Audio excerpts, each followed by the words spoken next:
All right, Mike Schultz says his team is a bunch of ballers, but the Padres have lost 5 consecutive games. They go 1 for 14 tonight with men in scoring position. To be fair, the strikeout of Jay Cronenworth to end the game was completely egregious, It was and the plate horseshit. umpiring was awful throughout the course of the game. It doesn't excuse it, but it does explain the ending, which was completely egregious and unfair. And we'll never know what would have happened if properly umpired there in the ninth inning. But whatever, it is what it is. And the Diamondbacks win game 1 despite another large crowd. The Padres have lost 5 straight games, Jim, with 5 consecutive quality starts. Randy Vasquez pitched well. Padres came back from 3 runs to tie this thing and lose 4-3. So we're going to react to it all. Make your way in, grab a drink, grab some popcorn. Grab a couple drinks. Let's react. What's that? Grab a couple drinks, potentially. No, I just grabbed actually a Canada Dry. So here's the thing. Subscribe. We have year-round content for Padres fans. You have to subscribe if you are here, whether it's live or on replay. Smash the like button for us. Follow us on X, at John Schaefer, at Jim Russell SD. We will get to every single super chat here tonight. We appreciate your support of the channel. If you want to weigh in, if you want to make sure we get your comment, please consider a super chat by clicking the link in the description, or excuse me, clicking the link wherever the hell it is. You're drunk off Canada Dry. I'm drunk right now. Click the $ below the chat box. If you want to become a member, click the join button down below. You get emojis and you get badges.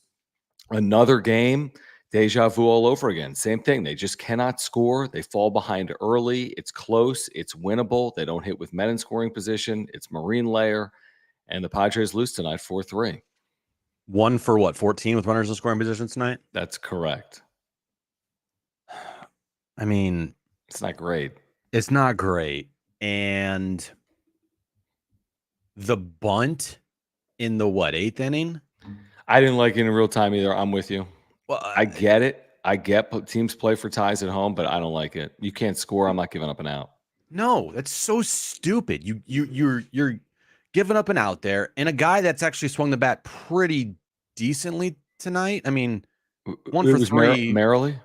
Merrily, yeah. Yeah, I like it. I know he's only hitting whatever he's hitting now, but I'm with you. I'll take my chances he can single somewhere because he's been a decent for average hitter. Yeah, I thought he swung the bat pretty decent tonight. Yeah. I just hate giving up outs in that situation there because when you give up outs, you're putting so much pressure on a team that can't hit with runners in scoring position right now. Yeah, and who are you playing for? You're playing for Kimmy and Wadey. You're not playing for Toddy and Manny. No, you're not even playing for a healthy Manny right now. And it's like, you say, okay, Manny, I'm all for it. If you're bunting and then Manny's the next batter up, okay. But no, Kimmy and Wadey.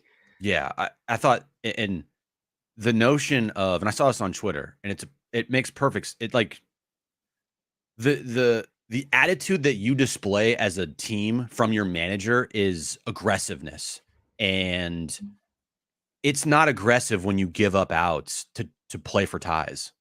That's not being aggressive. That's kind of being, that's like almost playing a little bit scared.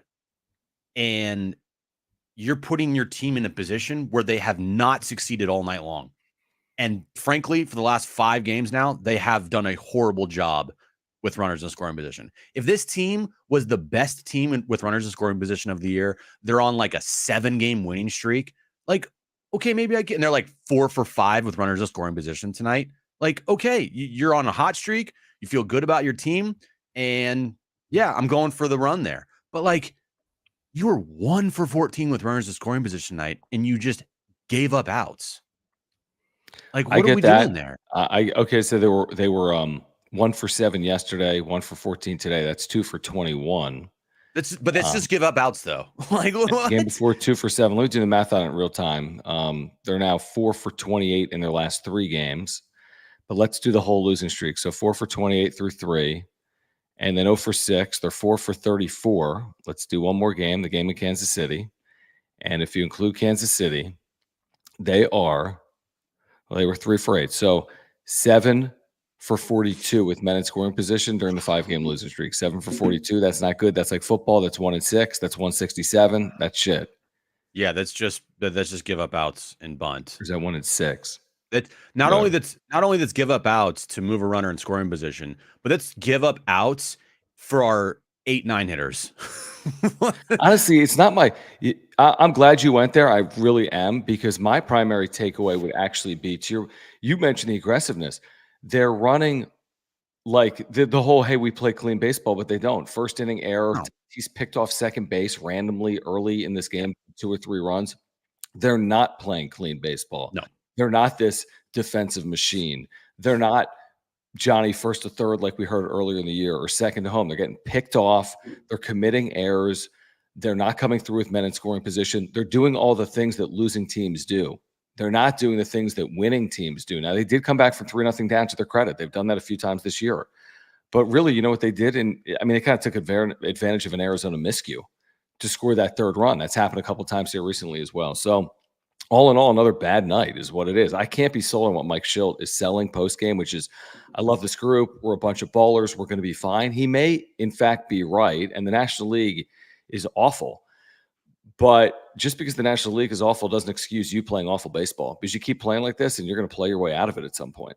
It is so easy to just be livid at the final call of that game, and rightfully so. That was a horseshit call. Took the bat out of Cronenworth's hands. But that's not why they lost tonight. You go 1 for 14 with runners in scoring position, like we just talked about. You once again are sloppy on the base paths. You are running into outs. You're committing errors. Like, there's so much that happened tonight on like the bad side to the reasons why you lost, but yet you're getting the message from Schulte. A lot of good things tonight. A lot of good things tonight, even though we went 1 for 14 with runners in scoring position, which he did acknowledge. There's only 2 good things. Who are the 2 good things? What do you think I'm going to say? Randy Vasquez and Tatis, still staying hot. Those are legitimately 2 good things that have real legs to them. If Tatis continues to hit, that's a huge win. If Randy Vasquez can contribute the way he has recently, that's a huge win. That is important. That's they it. have 96 games to play. Those things matter. But the rest doesn't. Things. No. And those things aren't, like, I'm talking about long-term losses like Darvish, Musgrove. Like, those are concerning. Bogarts, you can argue whether it's concerning or not, but those are like real long-term issues that will plague you for months, potentially, if not longer, where Toddy and Vasquez could be beneficial for you weeks on end, hopefully months on end. Someone like Major, who made his major league debut, that could be beneficial. We'll see as we go along.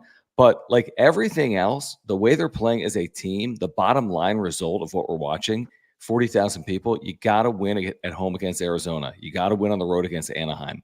You need to hold 9th inning leads like they had against Kansas City the other day. They didn't hold it. These are things you have to do. You have to hold multiple run leads. You can't get swept by Colorado and Anaheim. You can't lose home games to the Arizona Diamondbacks consistently. And they're doing all the things they can't be doing, Jim. They're 13-20 at home. That's not good. You can say it's bad. Like, I'm just, again, like, I think as a manager, in-game managing, he's been fine. He's nothing special. He's fine. A couple aggressive moves with the bullpen. There you go. Pop it open. A couple aggressive moves with the bullpen that I think paid off in a big way by getting wins there early in the season. Great. Otherwise, it's kind of just by the book. There's some things in the bullpen that you don't like. You know, a lot of times he brings in guys middle of innings and it doesn't always work out. And like, he's fine. But God, after game, it is fucking nails on a chalkboard listening to this guy talk about a team that's 2 games under 500 and has just lost 5 games in a row. I'm like mind blowing. I agree with you. Mind blowing. Do I look like do you think this is a real size ginger ale? Like, do I look like Shaq with a basketball, or is it a small ginger ale? You look like Andre the Giant. Yeah, it's just like a 6-ouncer though. Like Andre the Giant holding a regular size beer. I also do want to talk marine layer at some point. Not right this second, but dude, Toddy's ball. There was a ball in the 8th. Whoever hit it off, was it Cronenworth? I forget. Who hit that ball? I'm like, that's gone.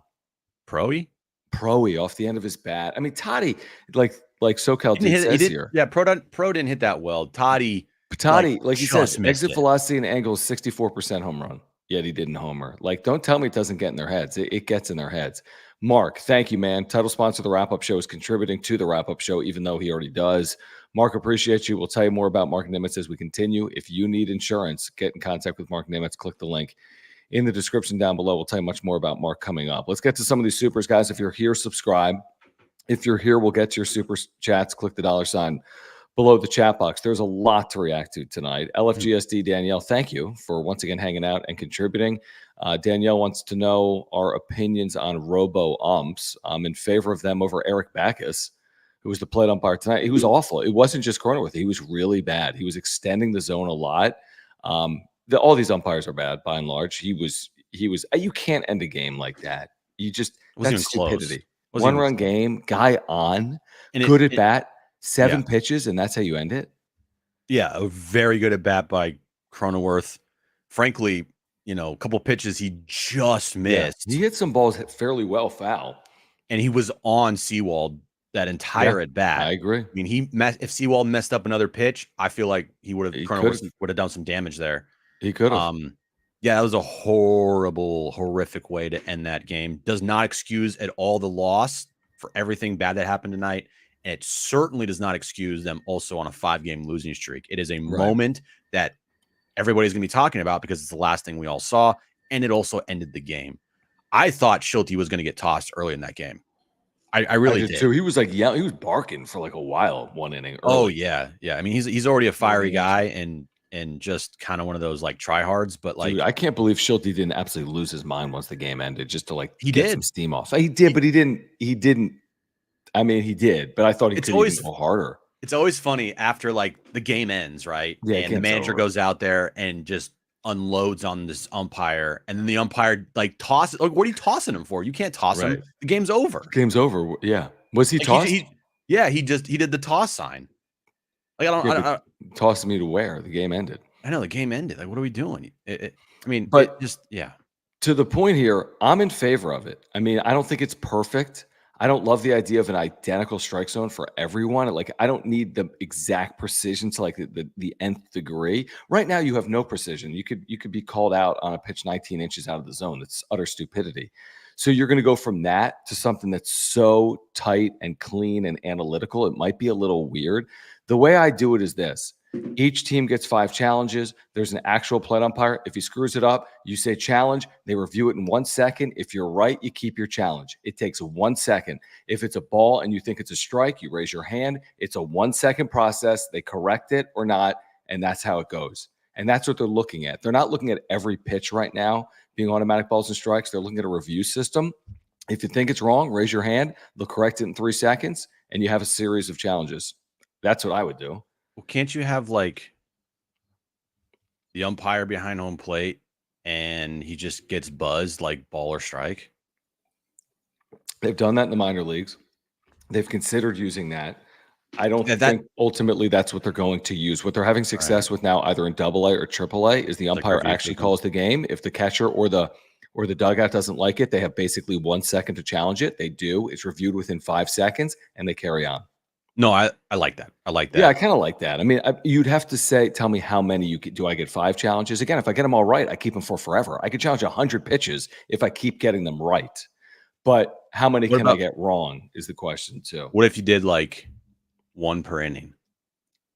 Like, and they don't carry over. Like, you get just 1 challenge per inning, and then if you don't challenge anything, then it doesn't carry over. But it's just 1 per inning. What's interesting there, I like that a lot. The issue is if you choose the wrong pitch to challenge an inning, and then there's a more egregious pitch later in the inning, you're screwed. Right, and it's a strategy thing. Like, do you want to challenge a 0-1 pitch, the first batter, of an inning, or do you want to wait as the inning prolongs? Because what if men are on base? Or like, what if you did?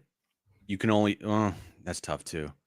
I don't know. Like, there's ways to do it where it's not going to completely take the human element out of it, right? But it's also going to fix the human element that screws up a lot. I know this. They can make it better than what's going on right now, which is Eric Backus ending a game on a pitch that's 9 inches off the plate, and that's terrible. So bad. JD's third, thank you. He says, what was Nando doing? 6 pickoffs leads Major League Baseball. He just like naps out there. He gets too cute. He's bouncing off the base. He's had an amazing run here. I mean, he's arguably as hot as anyone right now in baseball, not necessarily for power, but he's completely streaking. He's got Major League's longest hitting streak of 12 games. Like 8 in a row. Record. He tied the Padres record for most consecutive hits, 8 over a series of 3 games. But they've lost those games as well. But I mean, Tatis, the good news is he's really comfortable, obviously, in the box right now. The bad news is, I mean, he took away a rally in this game, unfortunately. Do you think the Padres tomorrow will give him like a plaque commemorating his 8 straight hits to tie a Padres franchise record? Yeah, and you know who's going to give it to him? Schulte? Kevin Kuzminoff, because that's who he tied. Did you see tonight they gave a plaque to Jeremiah Estrada, who gave up the game-winning run tonight for striking out 13 batters in a row? I Do you didn't think they'll give him realize. a plaque tomorrow Do you think he's going in for the Padres extending Hall? the losing streak? Do you think he's going in the Padres Hall of Fame? Do you think he's going to get a statue? No team loves to give out participation trophies more than the San Diego Padres. I don't have a problem with it, True. Who cares? It's a freaking I thought it was a little weird. I don't know. That's just me. Austin, thank you. He says they seem to just accept their weaknesses and lack the ability to change what's broken. Can't hit with runners in scoring position. Can't hit versus lefties. Can't win at home. Can't beat bad teams, by the way, as well at that. What else can they not do? Let's add on. Put it in the chat. They can't hit with men in scoring position fair. They can't hit lefties. They can't win at home. They can't sweep. They can't beat bad teams. They can't beat the freaking Rockies. They can't win in Arizona. Like, what are the things we say about the Padres? They can't stay healthy. They can't stay healthy. They can't keep their manager. They can't put together a 26-man roster. They can't but other than that, develop. They can't develop pitching prospects. Yeah. Jesus. Oh, man, dude. Yeah. I mean, it's a fair point from Austin. I mean, you want to know something funny, John? Actually, it's not funny. It's kind of depressing, actually. Okay. According to Mency on X, I'm just going to take his word for it. After 66 games, John, Same the record. 2023 Padres were 32-34. The 2024 Padres, after 66 games, are 32-34. Like I said the other night, it's the same team, just different problems, different areas that are like really bad. Last year's team couldn't hit with runners in scoring position. This year's team can't hit lefties, and they're also now starting to regress with the runners in scoring position. Can't win at home. Last year, this team just I don't know, dude. It's the same team. It's the same team, different problems. The funny thing is, they're nowhere near as good as last year's team from a talent perspective. They've overcome it by actually putting together games, innings, rallies, moments over the 66. They've had some of those. So maybe you could argue they're kind of, I don't know, if exceeding their talent level. That may or may not be accurate. I thought they were more talented a year ago. This team is without Yu Darvish, Joe Musgrove, Xander Bogaerts. Arise isn't healthy. Machado isn't healthy. You can't overcome that. This roster cannot overcome that. It's not possible to overcome. They have to have Manny Machado. They have to have Luis Arise. They have to acquire starting pitching. I'm telling you right now, for as much as we love the 3-run innings, they had one today. For as much as we love the little pesky Padres and Jackson Merrill singling and Higgy hitting home runs like he did tonight, they're not good enough with these injuries to do this, even in the National League. I'm telling you, you're staring down the barrel of something that you don't want, which is 7th place in the National League, unless they get A, healthier, B, address starting pitching, and C, play better than they've played over the first 66 games of the year. That's like all we talked about in spring training and in the offseason was like, they cannot afford, because the depth of this team is not great, any big time injuries for an extended period of time. Superstars needed to be superstars. And if that were the case, then they have a pretty good shot. And it's like all not happened.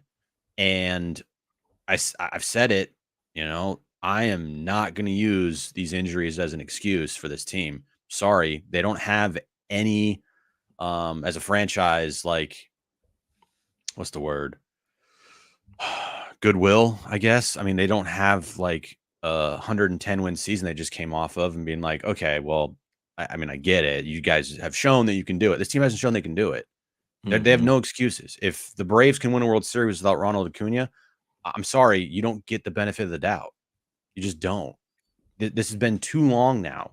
This team and franchise has committed too much to, at the end of the year, if they don't make the postseason, blame injuries. Like, no, you guys are doing a lot of bad things that aren't injury related.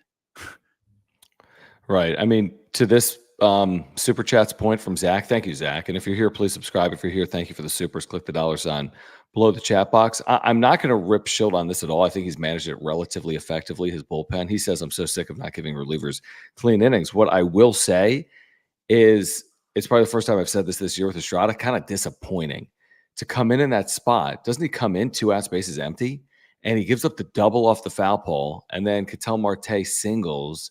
It's like, dude, you're in that game because you have to keep it where it is. Like, we're using our primary bullets to keep this thing tied. We're not preserving a lead.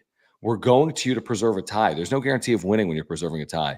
And you go to your A team and he gives up a run in a tie. That is, that's not great. And again, I get it. Estrada hasn't been pitching. Suarez hasn't been pitching because they haven't had leads late in games. So you can go to him there and still have him bounce back tomorrow with a lead and pitch him. But man, it's like, those are the breaks. You're losing 5 straight games, and even Jeremiah Estrada's given up a run in a tie game. That's how bad tonight was. Yeah, not looking dominant like he has been. No, exactly.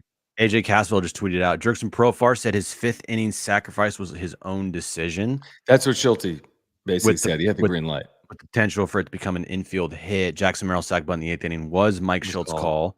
Yeah. He said, why play for the tie there? Because Robert Suarez was fresh and had the 9th, Schultz said. Okay. And then he also tweeted out, Casavell, Manny Machado was good for an at-bat, but not available to run. He'd have been pinch run for with Luis Campusano. Unlikely Machado starts tomorrow, Schultz added. So, okay. Yeah. Let's talk about that for a second. I'm fine with it. If it worked out, great. Yeah. If you got a base hit, that's great. Yeah. Well, you can tell him no. He comes up to you in the 8th inning. You're managing the San Diego Padres. He says, hey, I'm good to hit. No, no one can tell Manny no. He's walking out there no matter what. But it's not a bad thing to tell your manager. You're in uniform. You believe you can come through in the spot. He's not doing it for a freaking eyewash award. He's doing it because he thinks in his head that he can come through in that spot. No, yes.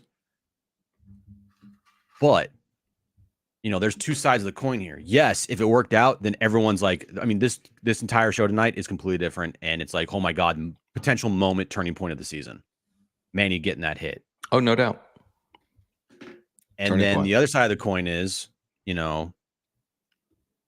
what if he hits a little dribbler down the third base line? You deal with it. And he gets thrown out on a ball that nobody else would get thrown out on. Even more injured. Well, he wasn't running. He was never going to run. Then so they were going to deal with that. Okay. If he hit the ball to the outfield, he would have made it to first. If it's a short, okay, yeah, probably. That was their theory. You know what I'm saying? You're right. There's a scenario in there where it could go horribly wrong. But 9 out of 10 times, you hit the ball to the outfield, quote unquote, safely, you'll reach first base. Okay. I mean, that was my I get it. Dude, you have Kyle Higashioka or Manny Machado saying, hey, I'm grabbing a bat. Right. You take Manny. You just have to. I get it. I get it. You just have to. That just speaks to like where they are right valid. Now. Your point's 100% valid. It could have gotten really ugly if you hit some dribbler 35 feet up the line. Everyone in the world would have been safe, but you're jogging and they have an extra second and a half and they throw you out. That would have looked awful. Mm-hmm. Yeah. And it's possible, but they were willing to deal with it. They're thinking, you know what? Maybe he just runs into a ball. Maybe he just, he just runs into a ball or hits it to the outfield. And maybe it's better than Kyle Higashioka is what they're thinking. I know Higashioka had homer, but these catchers have been terrible. Dylan, thank you. He says, at least we can have all Bogart's bobbleheads. Is the shoulder still intact on the bobbleheads? I don't even. Was Xander even there? Probably not. I mean, he probably was. He's just kind of just incognito. You know what? I feel there's 300 people here tonight. Here's what I'm going to do because I just have this next to me. Someone's getting this tonight. Oh. So here's the thing. We get 10 more subscribers. We're at 6315. If 10 people subscribe right now, if you are subscribed to the channel, put subbed, SUBBED in the chat. In the next 10 minutes, if we get to 6325, if we get 10 more subscribers, Jim will pick someone that wins. Okay? Okay. So from our friends at FOCO, Fernando Tatis Jr., who had 8 consecutive hits, he is absolutely red hot. He's the longest hitting streak in Major League Baseball at 12 games. If you want this big head bobblehead from our friends at FOCO, subscribe and also put subbed in the chat. Someone is getting this tonight because you guys deserve it because you've been watching this horseshit baseball. Right. A lot. We all deserve some good thing. I mean, something good because. So subscribe. Yeah, subscribe. Hit that like button. This is a labor of love. We all appreciate you here, except for some of you. Some guy said, I don't know ball in the chat. Oh, eat shit. Who you said Jim doesn't know ball specifically? Yeah, whatever. Who is he? I'm not going to go back and look at it, but you know who you are. You know who you are. Yeah, whatever. Slotting ain't easy. We need to tell our viewers about Mark Nimitz in a moment. Subscribe, though, if you want this bobblehead. The player's body language displays complacency, which is discouraging, but they make millions at the end of the day regardless. So I get it as a fan. I don't see complacency. Like that to me, like, I mean, when you watch this, is that screaming to you like they're complacent? 1 for 14 risk to me isn't complacent. It's bad. Getting picked off second isn't complacent. It's bad. Mm-hmm. I mean, Cronenworth was pissed off the way the game ended. He was 7-pitch at bat in a big spot. He's not giving up. Yeah. So I didn't feel that. They hit some balls well, too, Jim. Like that. Again, we talked about Toddy profile. They hit some balls well. It's not enough, you know? Like, this is the results-based business, especially after last season. We don't know if this team is any good. We don't know if this team is going to turn it around. We don't know if this team is going to be better than last year's team. They haven't proven it. Like, there's nothing to fall back on and be like, yeah, last year's team was in the same position. And guess what? They reeled off like 18 of 20. No, last year's team collapsed. and you have essentially the same core here from last year's team. So, I mean, I have to see it to believe it with these guys. I cannot sit here and put out a message of, I believe in these guys, because what have they shown to make you believe in them over the last 2 seasons? Nothing. They have nice uniforms. You're right. I mean, let's get back to it in a moment. We do need to thank our title sponsor, Mark Nimitz, on the wrap-up show. By the way, we're 8 subscribers away from giving this thing away. So if you haven't subscribed, you have to subscribe. Mark, thank you, man. I know Mark's been here and supporting the channel, and he's in the chat here tonight. He is a loyal Padres fan, longtime supporter of this channel since day one of the channel. Like, we don't get this thing off the ground without Mark. So everyone should thank Mark for helping us get this thing off the ground. If you have any insurance need, let Mark help you. He's going to save you money. He's going to save you time. He's a great insurance agent. It's really something that's a complete no-brainer. I've got homeowners, earthquake, and life insurance through Mark, and he's saving me so much money. And we had a claim a couple of years ago. He saved us so much time and money again. So click the link in the description down below. You can get free quotes online. Here's his website. Or just call him, and he'll talk to you about the Padres. He'll talk to you about saving money and what he can do for you and your family. But he's a great insurance agent. You can take that from me. He's got great service and communication. Whenever you need him, he is there for you. And he does more than what I told you about. He does auto, he does renters, he does condo, he does everything. So if you have an insurance need, if you support this channel, before you just renew your current insurance, get in contact with Mark Nimitz. Click that link in the description down below. Yeah, all his information in the ticker there. His email address, mnimitz@farmersagent.com. When you reach out to our buddy Mark, let him know that John and Jim from the wrap-up show sent you. So in addition to subscribing, get in contact with Mark Nimitz. Click that link in the description down below. Let's get back to it. John and Jim with you. Padres fall 4-3 to Arizona. Game 1 of a 4-game series down at Petco. This 19-game soft stretch. I think the Padres are now under 500 in. They're definitely under 500 in. They've lost 5 consecutive games. Style Clash 619, thank you. He says the comeback win down 8-0 against the Cubs. Remember, that was a turning point. Feels so long ago. Since that win, well, they're under 500, presumably. And I mean, remember when we were talking about like this team feels different? They might not be like better talent wise, but at least they fight. They have grit.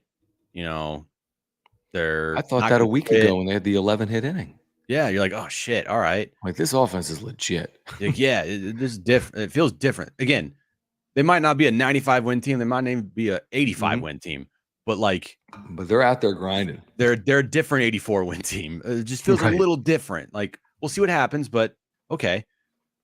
Same shit, man. Same shit. They've had 2 5-game losing streak this year, and they've been swept 3 times.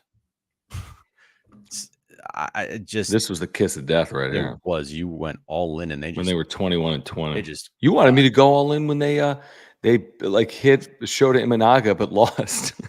You like, said you were going to go all in. You're like, but they did. They had the lead against Shota Imanaga. I'm like, no. It's they lost. But you said it. You're like, if they win tonight, they got to be. But they didn't. But they lost the game. You still wanted me to go all in because like Profar hit a home run to go up like 2-1, and then they lost like 3-2 in that game. Well, anyway, this team is the same. It's different problems, different places. And until they prove it otherwise, I have like not a lot of faith. Like, I want them to prove me wrong. I want them to like not be last year's team, because last year's team was exhausting to cover.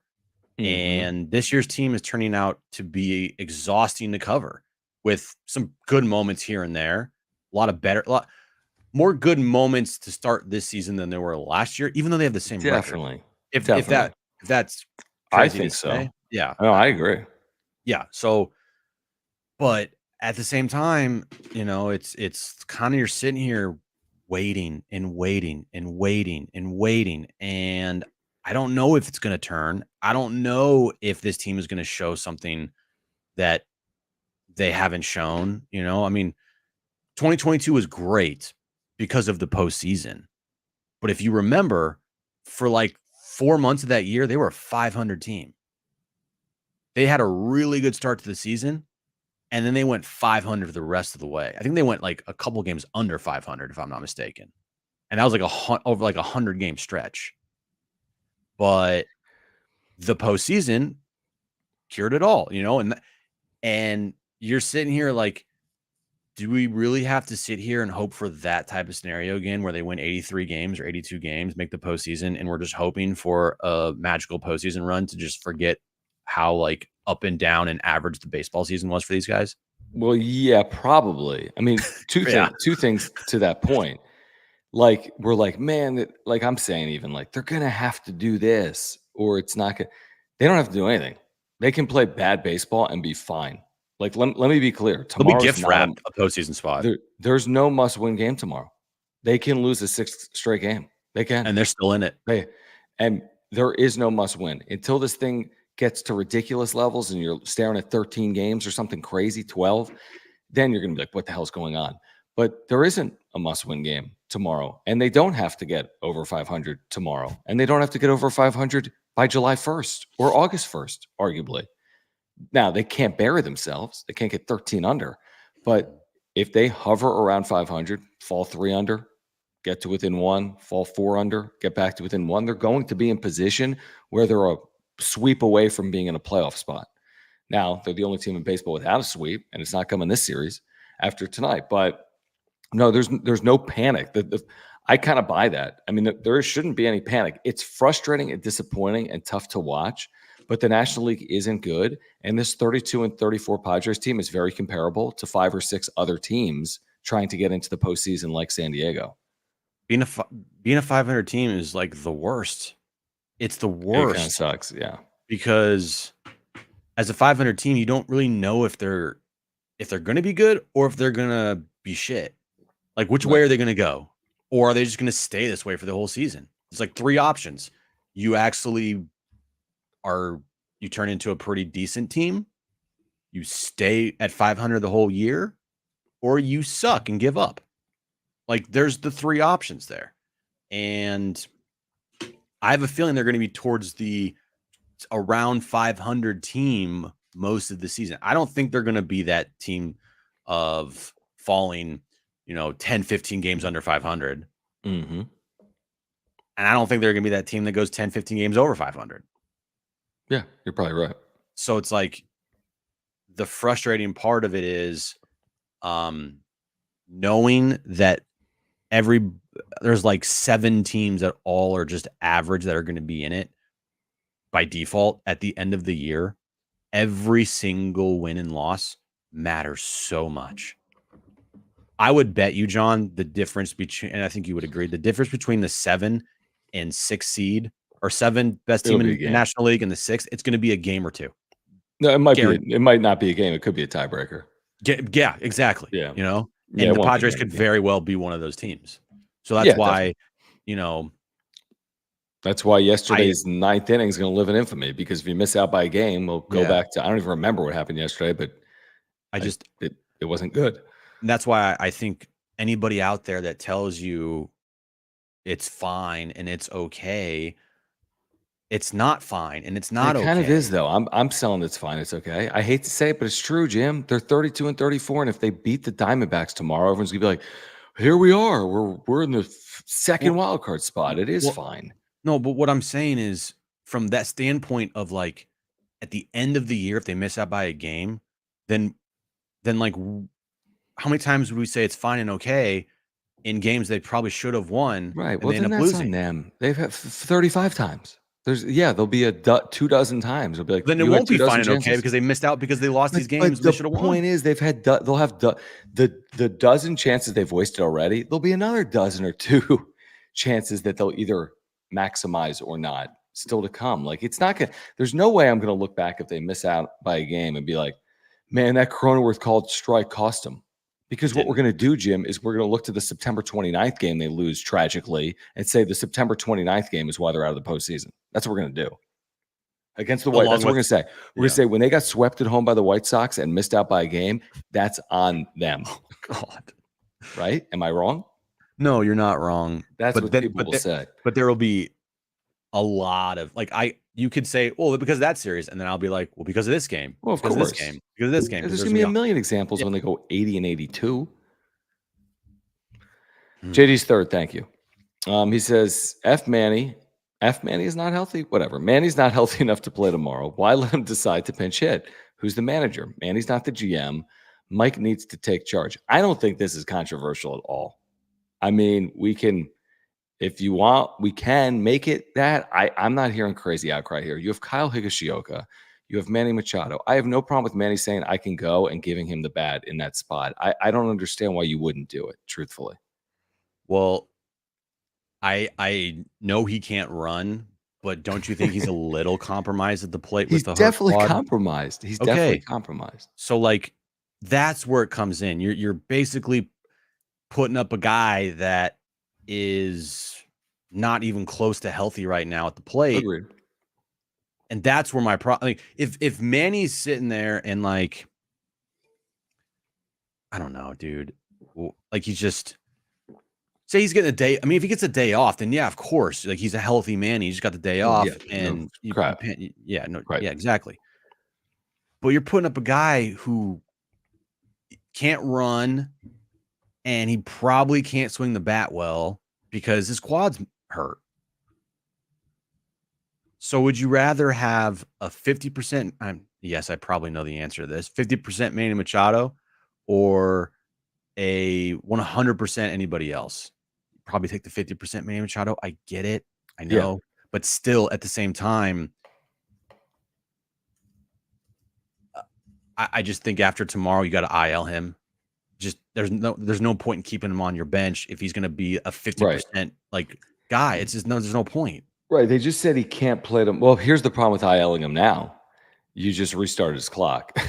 So now he will have to actually miss 10 games as opposed to like 8, you know? Right. Yep. Because he played today. So you can't put him on the IL before tomorrow. Darnay Tripp, thank you for producing this show. He said he just retweeted something. In each of their last 5 games, the Padres have gotten a quality start, out-hit their opponent, and lost the game. No other major league team has gotten a quality start and out-hit their opponent in 5 straight games and lost all 5 ever. Ever. Since earned runs were earned runs in 1913. 111 years. No team's ever done it. Bunch of winning gamers these guys are. They're trendsetters. They're doing something nobody else has ever done in the history of the sport. I can't believe Schulte called these guys a bunch of ballers tonight. I wish we might have to play that audio. You ballers? Play it off your phone into the mic if you have it. Got a bunch of ballers on this team. 2 games under Mike. You've lost 5 straight to lost 5 straight. You just literally set a freaking baseball historical record by in this 5-game losing streak. but they're a bunch of ballers. And we need to stop. All Padres fans that are here tonight and everyone that's listening to us on John and Jim and everyone on social media, we need to stop. Well, they don't beat bad teams, but they are a bad team. They're a bad team. They're not beating teams below them in the standings. Arizona is like a percentage point behind the Padres. So they're the same team. Yes. Yes. Even Anaheim, yeah, they're like 6 games behind you. They're not 30 games behind. They don't have 9 wins on the year. You know what happens when teams play the Padres right now? They're saying, that's a bad team. They're like, we need to beat a bad team. We need to go beat the Padres. They're a bad team. Yeah, they don't have Musgrove. They don't have Darvish. They don't have Bogarts. Arise isn't healthy. Manny's not healthy. We better win the damn series. Right. That's what other teams are saying about the Padres. Right. That's what they're thinking. Right. Ben, thank you. He says, I think it quote unquote feels different despite the same results because it's a less star-studded team than 23, and there's more parity in the National League. That's true. There is more parity, and the National League last year was kind of horse crap with 84 wins getting in. You could absolutely make the argument with everything we know today that less than 84 wins gets you in. I can't guarantee it, but there's a very good scenario, very likely path to 83 wins in the postseason, 82 wins, maybe 81 wins. That's very plausible. So I do think there's more parity. I do think the team has had a little bit of a different feel at times, but 32 and 34 is 32 and 34, and that's what we're looking at. But the watered down National League maybe does benefit them by a game or two, potentially. I mean, frankly, the most realistic scenario that I would hope for, and I think every Padres fan would take in a second, if you did finish the season with 84 wins or 83 wins, 83-79, I do hope that they're playing like really good baseball leading into September. Yeah, if they go 12-3 in the last 15 to get in. Yeah, then things could be a lot different, and you can change a narrative like that.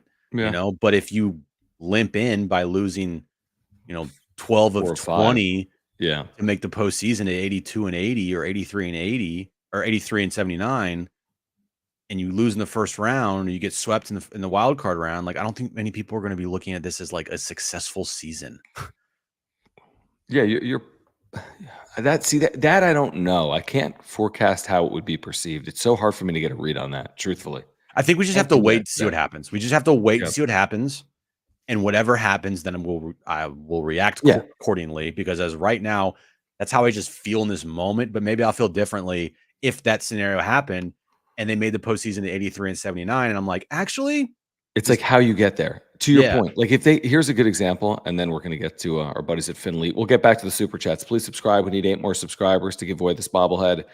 Thank you for the super chats. We'll get to all of them. Click the $sign below the chat box. To your point, right now they're 32 and 34. Let's say this goes completely sideways, and all of a sudden you look up, they're 10 under. But if they go from 10 under to finishing the season over, you'd be like, wow, in the second half, they played a lot better than the first half. Yeah. They played 12 over after playing 10 under or whatever. And that's what people will say, whether we agree with it. It's how they get there. You're right. It's how they get to whatever mark, which will probably be a low 80 win total potentially. That's my guess. All right. We've been telling you guys about our new partner here on the wrap-up show, our friends at Finley, local San Diego startup, offices that oversee Petco Park. We might tell you more about that actually in the weeks ahead. But really cool company, huge Padres fan, San Diego through and through. And here's how we explain Finley. This is the easiest way to do it. Finley gives fans the chance to own a piece of the potential upside of real athletes. What do we mean by that? Well, click the link in the description down below. Get to the website you see on the screen. They have their first professional athlete. His name is Shedry Vargas. He happens to be one of the top prospects in the Texas Rangers organization. You, as an individual, can support a rising prospect and get paid a piece of his future major league earnings. He signed for very little money. They're raising capital that will allow him to focus on baseball. This isn't the first example of a player doing a deal like this with a company like Finley. Fernando Tatis Jr. did it with a company called Big League Advance. He gave up 10% of his future earnings, aka $35 million. Nobody's saying Shedry Vargas is Fernando Tatis Jr., but imagine if you could have invested in Tatis. That's the opportunity you have right now in Shedry Vargas. If you scroll down at the website, you see you can invest for as little as $96. That investment will yield potential returns based on whether or not he has success in the major leagues. The more success, the more return you could potentially have. The more you invest, the more return you could potentially have as well. Hundreds could turn into thousands. Thousands could turn into clearly tens of thousands of dollars. So if you're looking for more information, make sure to check them out. Really cool company. You can click that link in the description down below and learn more about FinLead.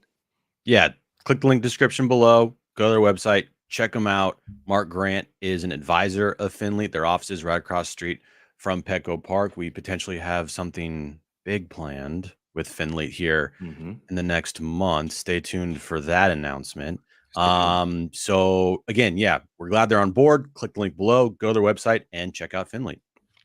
All right, let's get back to these super chats. Padres lose game 1 to Arizona. They've lost 5 straight. They lose 4-3. John, thank you for the generous super chat. We appreciate you, man. He says this team is frustrating, but we've put ourselves in a bad position for riding the 500 record for this long. All it takes a bad streak to get out of this, and we become the Mets. Yeah, I mean, yeah, you're right. Like as close as they are to like 36 and 34 with a 4-game winning streak is as close as they are to 32 and 38, which is the New York Mets. Right. So that's a reasonable and fair take. Yeah, it's teetering. It is definitely somewhere that you don't want to be because you lose 3 or 4 here to the Diamondbacks. Yeah, you got work to do. You got work to do, you know? I mean, it's not the end of the world, but it would feel like the end of the world when you would have lost at that moment in time 8 of 9, right? No. Well, they came in with 4. If they lose 3 or 4, 7 of 8. 7 of 8. 7 of 8, sorry. But yeah, you are in a position where it could go sideways kind of quickly because it's kind of heading down that path, but just like win tomorrow and you feel better. And I mean, at worst, split the series. You obviously want to win the next 3, but like start playing better baseball. Just start not running into outs. Start How about like scoring runs. Would that work? Because they're not hitting right-handed pitching the last 2 days. When's the last time this team had a 2 home run game? We talked about that a couple nights ago. Dude, when's the last time they like hit a home run? Well, Kyle Higashioka. They don't have any power, and some of that's Petco's fault because I see well-hit balls. When's the last time they hit like a 3-run homer? Seriously. 3-run homer. When's the last time they hit a 3-run homer? Anybody? Second George Bush in office? I don't know. I mean, they didn't have any versus the Royals. They had a couple home runs, but they didn't have any like 3-run homer versus them. They haven't hit a 3-run homer all week. Yeah. I mean, when's the last time this team has hit a 3-run home run? It happened. But you're right. I gotta look this up. It's been a while. Look that up. Go back and look at box scores, or someone put in the chat. When's the last time they had they've hit what, 1 grand slam this year? Yeah, potentially. Was it the Crone Zone? I think they've only hit back-to-back home runs twice this year, and it was both Tatis and Cronenworth. All right, you look that up. I'm going to continue with the super chats. Thanks, guys. Appreciate you. Really do. Click the $ below the chat box. Mauricio Machado said it last 5-game skid. I'm saying again now. This is the second super sketchy part of the season. I feel like Jim, but thanks, John, for trying to ease the pain. Thank you both. It's never as bad as you think it is. Like, and I credit Jim because Jim, like, you know, he like wears it on his sleeve. I sometimes do, but the benefit of perspective can be valuable here. They're not as bad as they're playing now, and they're not as good as the team that had that 11-hit inning the other day. And you can't bank on that crap to occur ever again this season. So they're in between, and in between 32 and 34 is basically a 500 team, is my guess. So they're not great. They're not horrific. They're average. So that's how I see them. I see them as better than a 5-game losing streak every 2 weeks. But that doesn't mean that they're a good team, in my opinion. Are you still looking? Dude, it's been a while. All right, you keep looking. Slot Nate, a 3-run homer. Or more. Or a grand slam. Or a grand slam. He's looking. Slot Nate Easy says Padres #1 in baseball batting average at 259. Can't buy runs. Hold on. The Padres lead baseball in batting average right now? On the road. On the road? On the road they do. But who leads baseball in batting average in general? Not the Padres. Not the San Diego Padres? Not these ones that are number one at MLB.com. Oh, they do? That's freaking crazy. Because of what they've done on the road. They're basically like they hit 300 on the road. That's crazy. I'm just gonna tweet that out. Just tweet it out. Thank you. Slotting ain't easy. All right, this is getting like.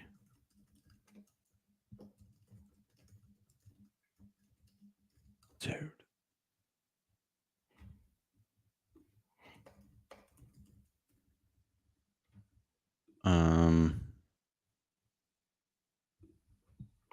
You're still looking?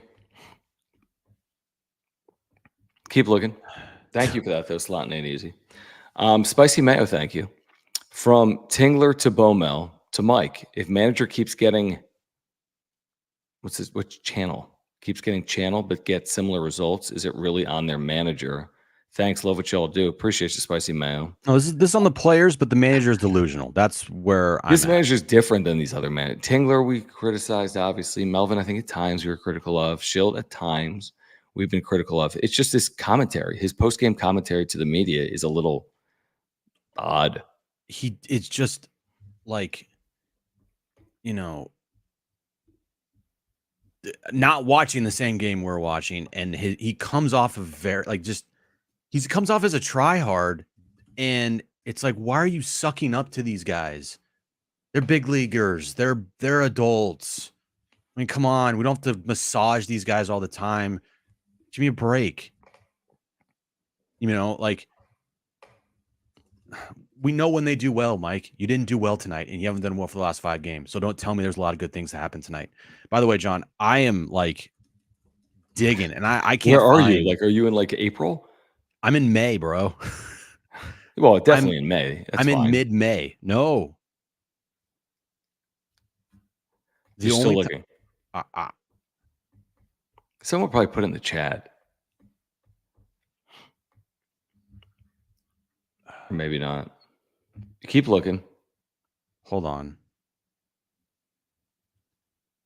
Okay, let me see here. I mean, come on. They haven't hit a 3-run home run in a month?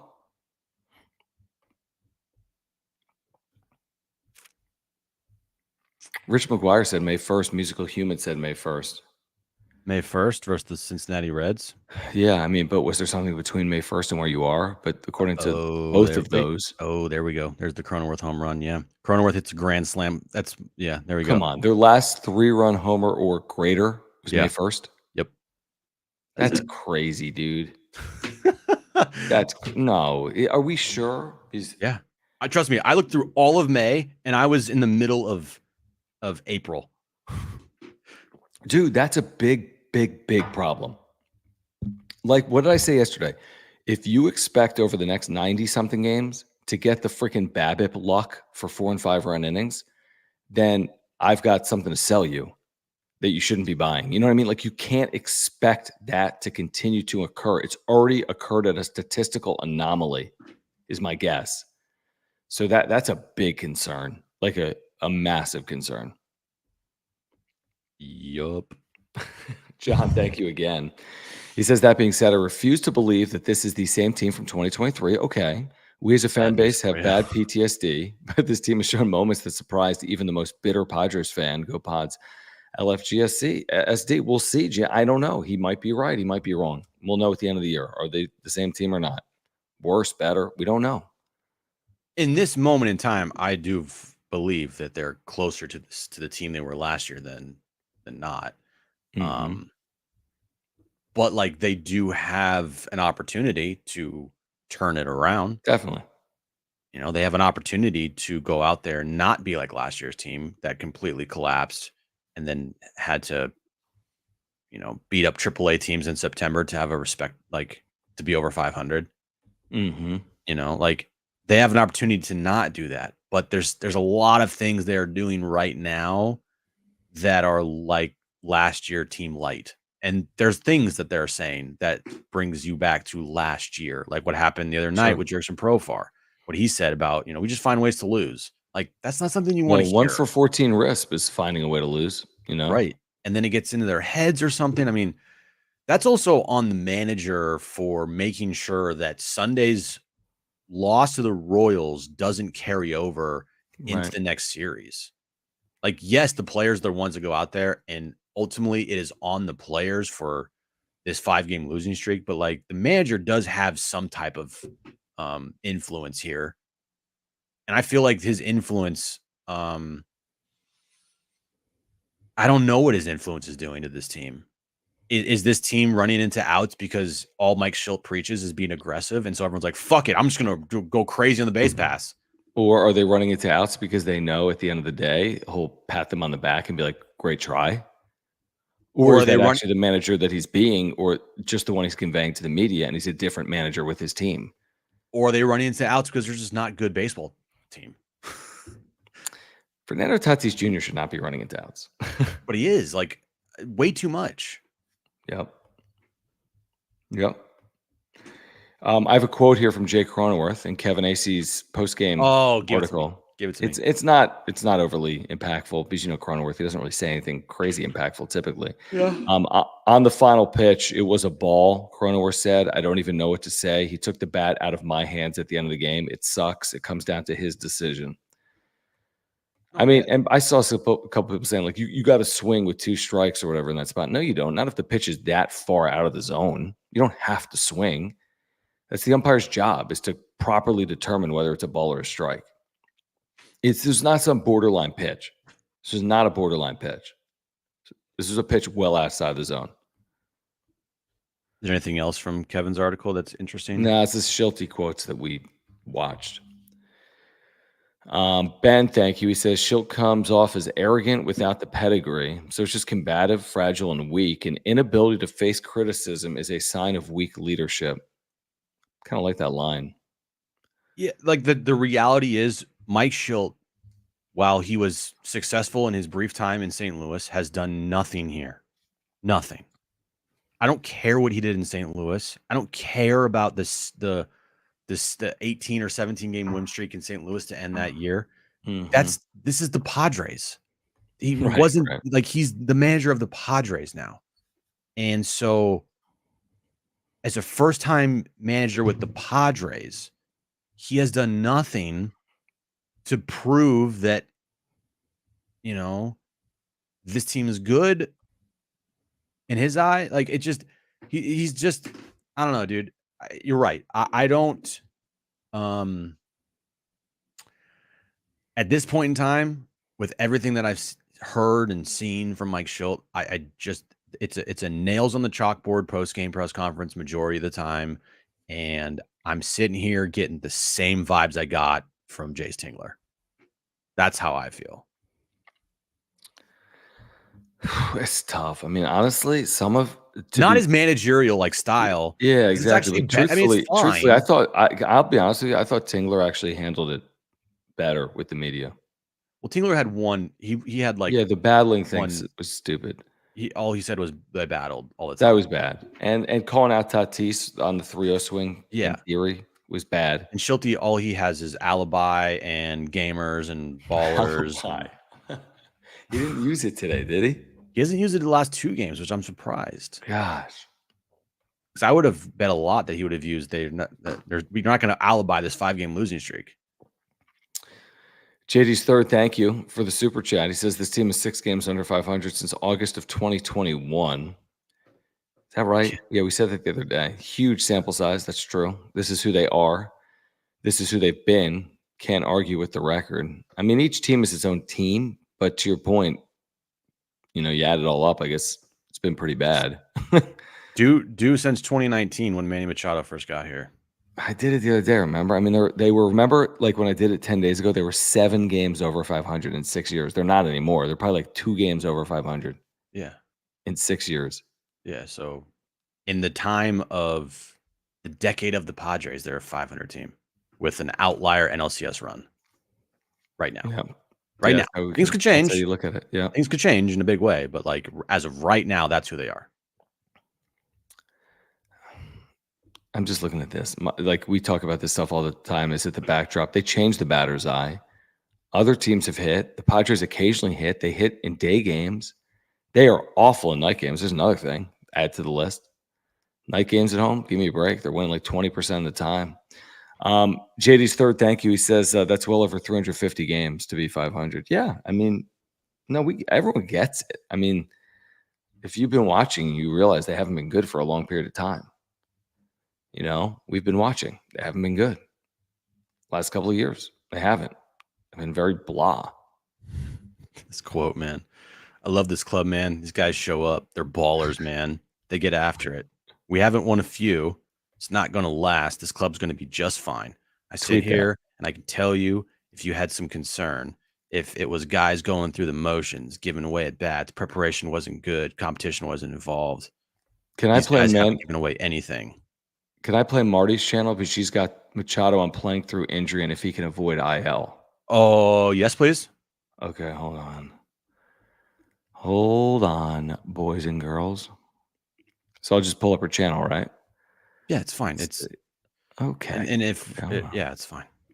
Everyone relax. Stand by. Okay. How do people do this as like a one-man show?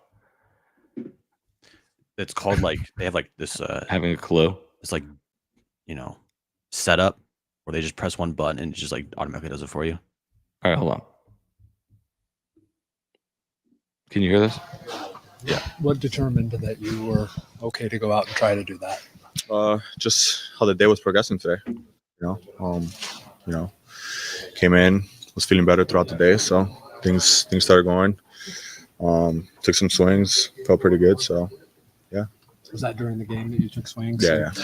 Schultz said you told him that anyway. Mm-hmm. Were you just watching, kind of waiting for the moment to say, yeah, I'm ready? Or yeah, I mean, it's just honestly just happened. I told him, hey, whatever, if you need me, I'll be ready. Came up and obviously came up short. Should have got a hit there and would have been a lot better. But yeah. Obviously, running is a thing now. But was this in any way a good sign? I mean, to start, you would have to be able to run the bases. So. Yeah, I mean, yeah, for sure. I mean, that's definitely hitting felt good. We did some things in the training room today as well that went pretty well as well. Like I said, things we're progressing pretty good all day. It's been feeling better. Feels a lot better today right now as well. So, it's a good sign. When you say you should have got a hit, just because you should have, or was there a pitch or two? No, it was that pitch. Yeah, he gave me the pitch, the 2-1 count there, left it there. That was a pitch I was looking for. Just got a little bit up top of it. Based on how you feel today, and you know your body very well, do you expect that you will fully avoid the IL? Yeah, I think so. I think how today went for sure. I think it's a possibility. I mean, you can never rule stuff out. Yeah, definitely I feel a lot better today. Felt a lot better throughout the day as well. Progression has been going pretty good. So yeah, it's definitely I'm a guy don't like going on DL, and I fight everything to do and spend a lot of time taking care of it and doing everything possible to get out there. Just thought you saw something there, or? Yeah, I mean, the guy was having the same timing with his head, me at second base, and that time he was holding a little bit more, and they got me. He's trying to be aggressive, trying to create something for the team right there, and they were one step ahead of me in that play. Did this game feel different? You're still lost, but did this feel different than the 3 in Anaheim? Oh yeah, definitely. We create more. We play good D, and we came pretty close. My fly ball to right field, I had a 102 with 30. Damn, so we gotta still keep grinding. So, we put good at bats collectively. We didn't have field calls our way with the guys behind me. So, it's a hard one to swallow. Go the way you wanted in the 8th, but just to see him coming out of the dugout in that moment, that's fine. What is that? It's amazing. It's amazing. Manny's a unique player, and every time he's on the field, he can do something special. So, just him coming through that way, he didn't get the result, but it's just a good sign that, he's close to being back. The stretch that you're having right now, do you feel like that you are the player that can carry this team the way you have in the past? We have really good players out here. I'm going to do everything in my power to help this team win. And, in hopefully it can stay the way it's going right now.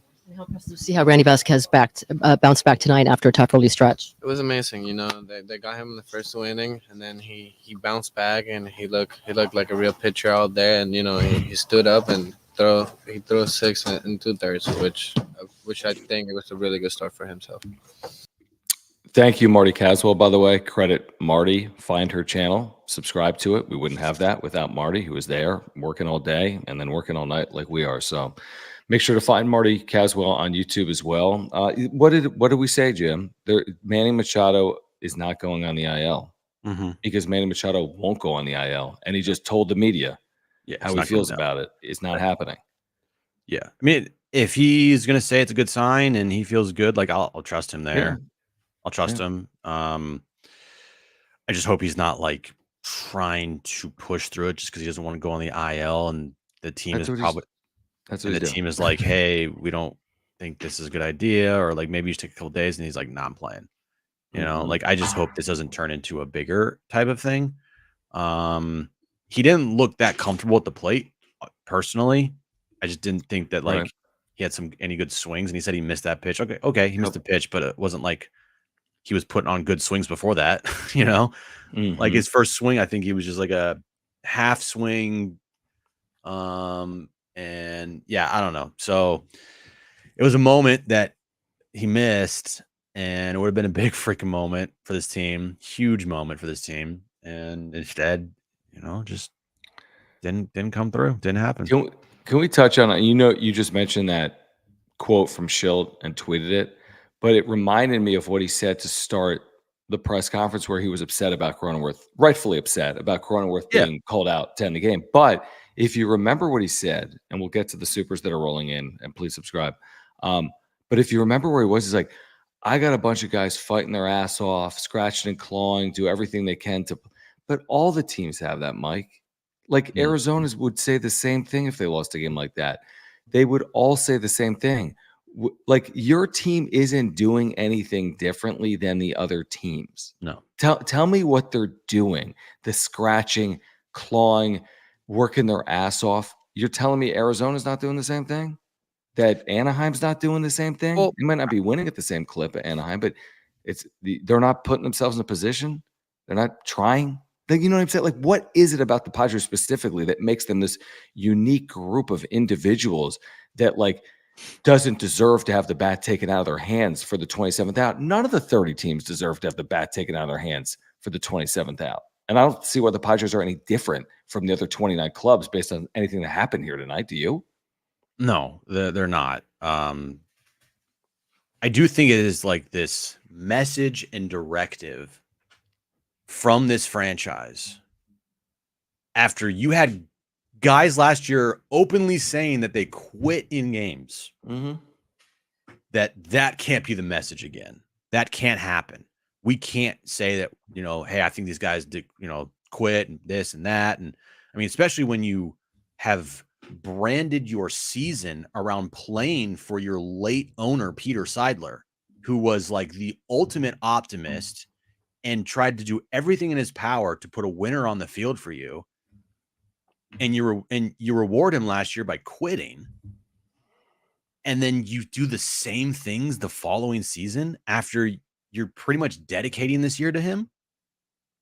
So I do think there is a directive, a message, a tone that will never go away with a Mike Schilt managed team, is that they always fight. They never quit.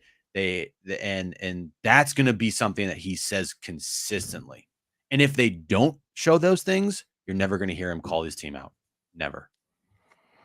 I guess also the other thought process I had there is publicly, that, at least publicly, right? If he does believe, and I don't think he doesn't believe that he doesn't have a group that is a group of fighters, so to speak. I don't think he believes he has the opposite of that. But what does it say about your team if you are, quote unquote, outworking the other 29 teams and you are fighting your ass off to put you in these positions? You're doing all this workload just to get to 32 and 34, as in you don't have the same level of talent.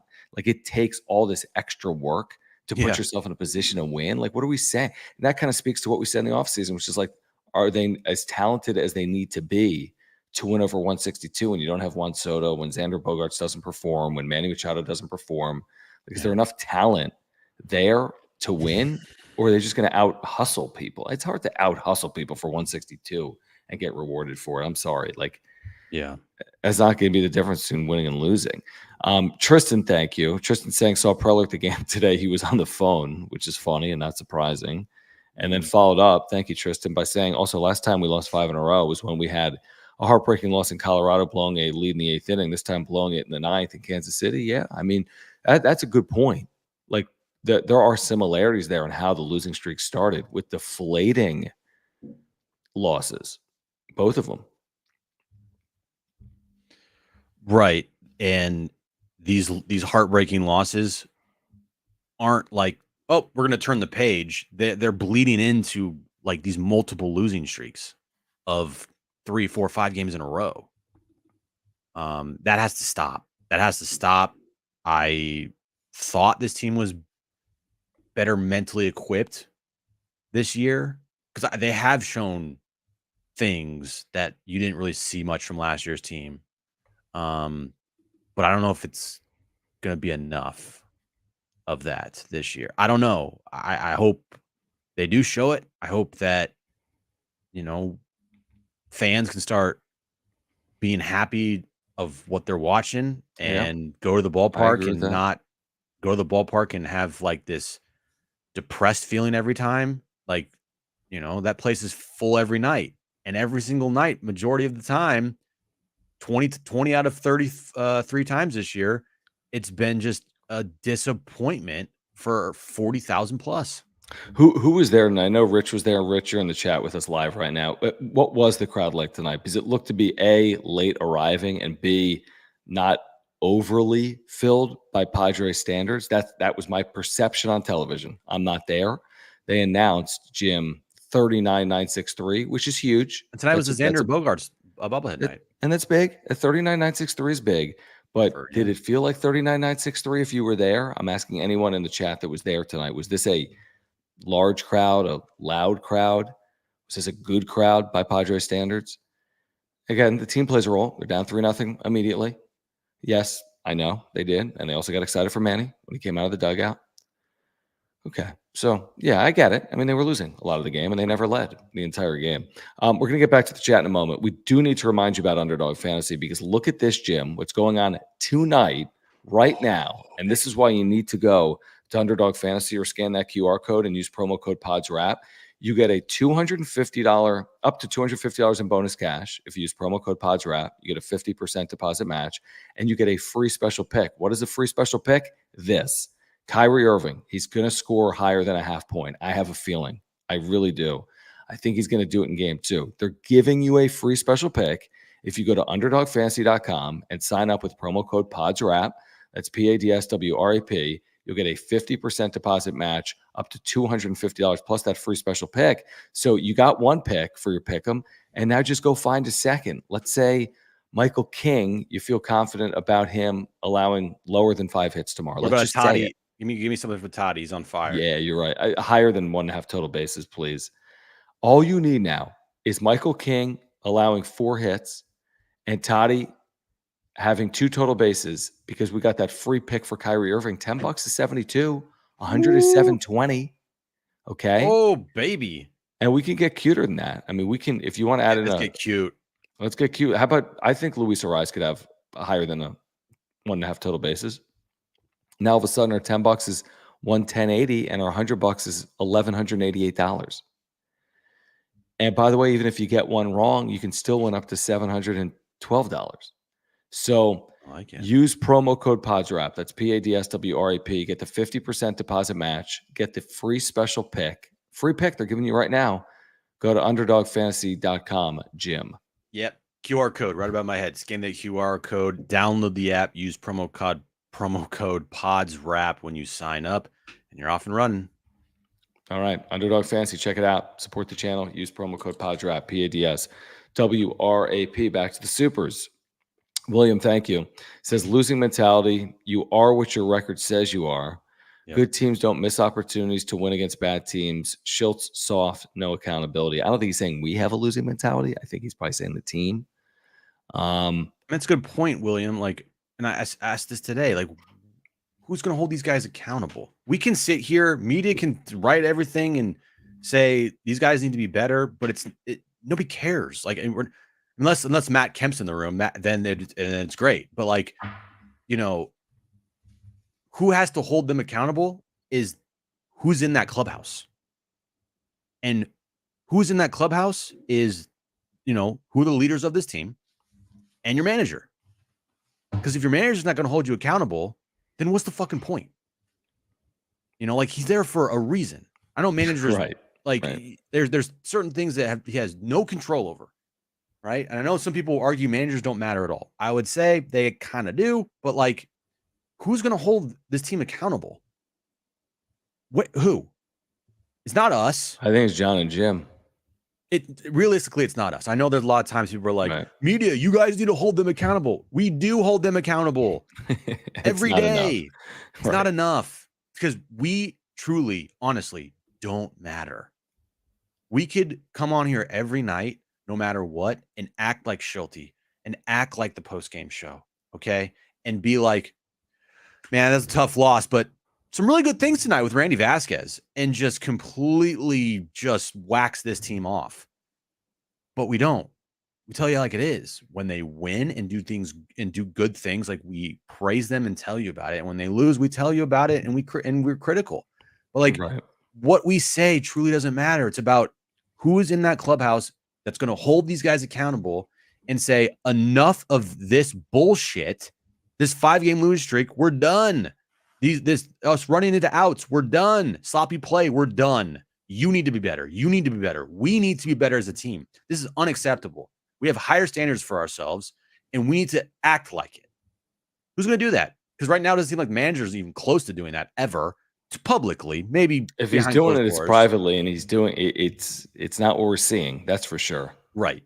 But again, that's also disingenuous. Like, would the team respect that he's completely different with them than he is with the media? Now he's backing the team, so maybe, maybe they would. Well, we know, and we've talked to many people. Like, this is by design. For whatever the by design means, what he says and does, and the amount of positivity that he spews out there, no matter what happens, is by design. Mm-hmm. I agree with that. So, like, yeah, I don't know, dude. I mean, who's going to step up and hold this team accountable, and who's going to step up and say enough's enough? Besides us. I will. Besides JD Gaucho, thank you. He says leaving wins on the table may come back to cost him. May? I mean, it either will or it won't. I mean, it's not a may. I mean, it absolutely can. We get it. That's how sports work. I mean, yeah, you pile up too many losses, you're out. Like, that's kind of where they're trending, with a fortune of games to be played, like a true fortune, twists and turns everywhere. It's June. It's a lot of baseball, no matter what we all feel about it, no matter where you think they are. They have more games to play than they've played. Consider that. They have more games to play than they've played. And it's not particularly close yet at this point. So there's opportunities to take advantage of or squander. Tristan, thank you.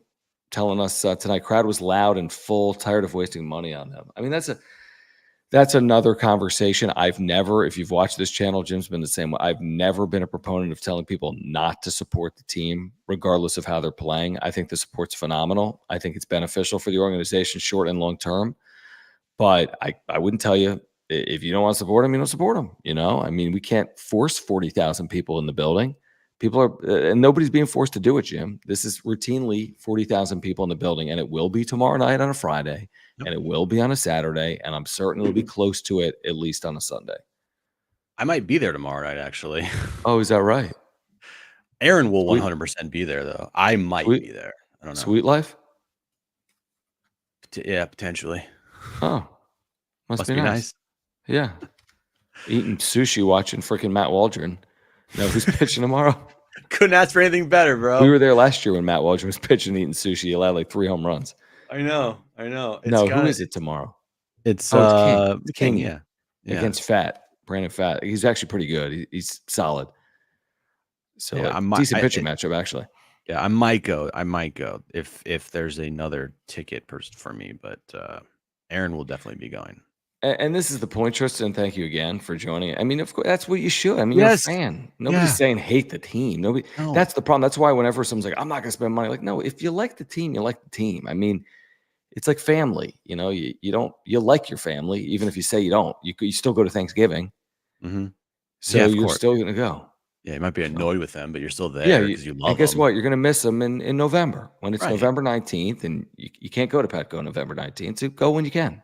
Yeah, nothing in this town, and we've seen it, right? I would say over the last 3 years, the two best sporting feelings that this town has gone through is the San Diego Padres going to the NLCS and the San Diego State Aztecs going to the Final Four. I mean, when this town has a winner, oh my God, it is so much fun. It is so much fun.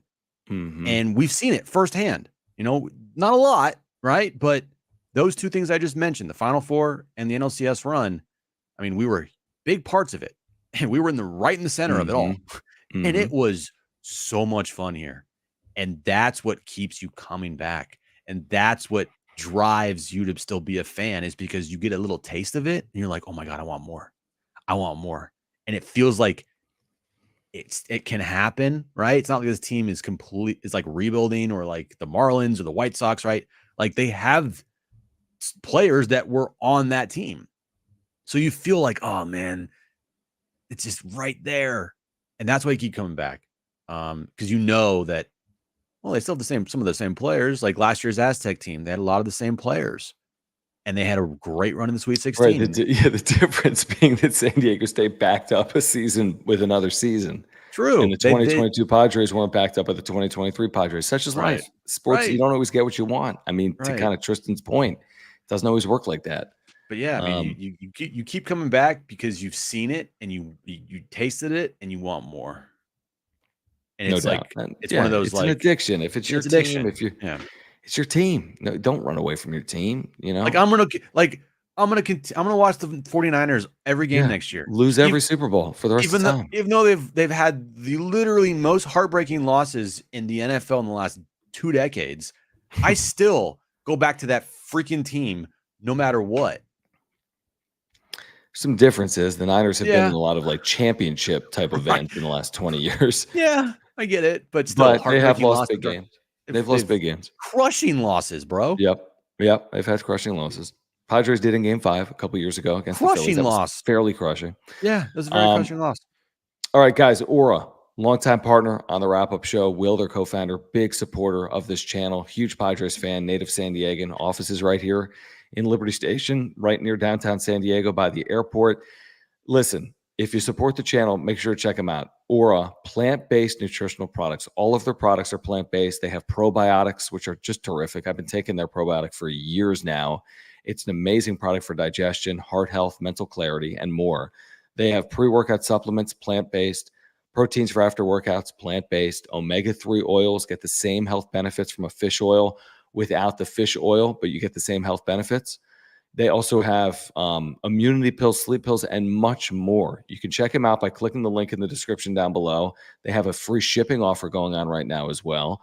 ORA.organic. They support the channel. They have for a long time. If you support our work, please check them out. Get healthier. Check them out by clicking the link down below. Yeah, if you want to live that healthy lifestyle, you don't know where to start, you don't know what supplements to take, you don't even know what good supplements to take, Aura has great supplements that you can take on a daily basis to live that healthy lifestyle. www.ora.organic. Go there right now, pick up some stuff, and you'll thank us later. Yes, tell us how Jim takes their protein but isn't buff. It's funny. Thanks. Thank you.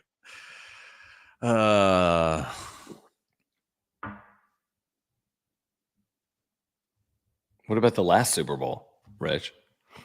Which Super Bowl 10-point lead are you referring to, Rich? Did they lead by 10 in this recent one? Yeah. What was the score? I'm serious. It Was that first half or second half? Second half. Oh my God. Are you serious? And I watched this thing. I'm pretty sure they had a 10-point lead. Right? Yeah, maybe. Kind of want to look it up. Hold on. God, dude, I don't want to talk about it, bro. Hold on. Let me just look at the box. It was 10-3, hear me out. 10-3 Niners at the half. So I think they might have led 10-0, dude, because then the Chiefs took a 13-10 lead after 3. Niners outscored the Chiefs 9-6 in the 4th. And then I don't know if you saw overtime, but the Chiefs outscored the Niners. I think they might have led 10-0. They did lead 10. I can't in the first half. And then it was 10-3. So they've had 2 double-digit leads against the Chiefs in the Super Bowl and lost both of them. And then with a chance to Okay, not give Patrick why? Mahomes. I don't care. We're done talking Okay, about this. Ben. Thank you. Dude, God. I don't want to Season get will be mad. over for you. I know. Ben, thank you. Says, I'll continue to support the team through engagement on social media, rooting for them, and following on television and radio. I will not continue to financially participate in a failing product. And Ben's a longtime supporter, right, Ben? Were you a season ticket holder or are you? You're there all the time. We've run into each other a number of times. Yeah. That's fine. That's your prerogative. Yeah, you you're right. That, you do what you want. do whatever exactly. the hell you want. If you want to spend thousands of dollars on this team every single night and be Great. disappointed a lot, go for it. And if you want to boycott, go for it. Everyone goes through, it's like a relationship. You get mad, you get happy. You get mad, you get happy. Yeah. I mean, it's a relationship is what it is. If anybody is like, you're a fake fan if you don't go to the games, No. give me a stop. I would say that, do I expect them to draw 40,000 a night if they happen to turn this 32 and 34 into 40 and 50? Not really. I think at some point it will probably drop off a little bit. You play Miami on a Tuesday night and you're 40 and 50, there might not be 40,000 people there. I do think that if this season doesn't end well, I do think we're going to start seeing a dip starting next year. I don't think this year, but next year you could start seeing a dip because people are going to just be fed up and be like, okay, I'm done for a while. Yeah, the one thing they have done, what we can be critical as much as we've been critical, and I think it's fair and right, but the one thing they actually have excelled in is marketing. They've had big stars. They've done well with their promotional schedule. Even the guys they've added this year, Luis Ariz is he's a star. You know, he's a hitter. And Dylan Cease was widely acclaimed by Padres fans. They bring in names that do resonate, none bigger than the Machados and the Tatises. They're big names that resonate, and it's drawn people to the turnstiles. I don't know if it continues for forever, but I'm with you. I think in 2020, if this team misses out again, unfortunately, they it's going to hit the fan a little bit. They're not going to draw 13,000 people, but the 40s are going to turn into 30s. Right. And that's what's going to happen. Yeah. Group Dog's done a great job taking and capitalizing, with this team getting superstar players and translating that into, success at the ticket office, success with merchandise, success with game day experience, success with Gallagher Square. He's done a fantastic job other than the TV situation. Yeah, that hasn't gone well. Yeah. But everything else, Group Dog has made going to Petco Park for the casual fan something that a lot of people want to do. Real quick, I mean, that's interesting from James. It's like, they're still have big crowds, but maybe they're not as big sometimes. Again, Yankees, we get it. Dodgers, they're big. I'm watching. They're huge. Yeah. But maybe some of the nights like tonight, it's big, but it's not like big. I get that point. And then this is an interesting point just in general. Is this possible? I mean, 30,000, 35,000 seat venue, I think something like 20 home dates all year long through summer months. I don't know. It's at least something that it's possible that they can play a role. I don't know either. It'll be interesting to see what happens on those nights when they both play. Yeah, because there'll be some nights where you're right. I mean, a Saturday night SDFC and a Saturday night San Diego Padres. Like what are the fans of both teams going to choose? I do think though, if the Padres are winners, and they're exciting, then you choose the Padres and they're fine. Doesn't matter. But year one, there's that honeymoon. You get this new franchise in town, and you got people that are excited. This Chucky Lozano. You know what I mean? People get excited. But if the Padres still remain like they are now, then I think people are going to be like, I want to see the new thing. Like, what's the new thing over there? It could happen. Absolutely. Yeah. All right, guys. Well, join us tomorrow on John and Jim. Oh, 90-minute show. Holy shit. How about that, guys? We're at the Naughty Barrel tomorrow if you want to join us. We are downtown. Is it 9th and Market? What the hell is it? Just look up Naughty Barrel. Google. You have Google, guys, Yeah, right? Google On your Naughty phone. Barrel. A couple blocks away from. It's a great spot. I mean, it really is a great spot. You're 2 blocks from Petco Park. And even if you don't have tickets, just hang with us. There's TVs, there's beers, there's food. Really good food, really good drink. 2 blocks from Petco Friday. Kick off your weekend with us. So we're there from 3 to 6. Darren's there from noon to 3. So you can join us at any point in the afternoon. So we'll do John and Jim. You can watch it on YouTube or listen on San Diego Sports 760 or on the free iHeartRadio app. And then we'll see you tomorrow night for another wrap-up show. The wrap-up shows just keep going, man. They're playing every day. They're playing at night. So we have another wrap-up show for you tomorrow night. We'll see if they can snap this 5-game skid. Please subscribe. Here's the thing. I owe it to give this away to someone. Just pick anyone. Anyone in the chat gets this. Pick someone to win this. All right, I'm scrolling. All right. Scrolling. But here's the thing. To win, you got to email Padres wrap-up show at First sub that I gmail.com. see is getting it. Okay. And this is like I rolled all. All right, so here we go. Josh's channel. Josh's channel. Josh's channel, if you're here live or on replay watching back, you got to email Padres wrap-up show at gmail.com with your name and address, and we'll get it out to you immediately. But you got to email Padres wrap-up show at gmail.com with your name and address. We'll get this to you immediately. Thank you, our friends at FOCO, for the support of the channel. Fernando Tatis Jr., who's red hot. He's hitting 12 straight. He is red hot. That's a big head bobblehead from our friends at FOCO. Subscribe, please. Year on content for Padres fans, the home of real Padres talk. Smash the like button. Follow us on X at John Schaefer, at Jim Russell SD. We've seen the super thanks that have been rolling in recent days. So if you're here on replay and you want to support the channel, we truly do appreciate that. You can contribute with the super thanks. Support our partners. Mark Nimitz at Farmers Insurance. Any insurance need, Mark is your guy. He's been with us since day one.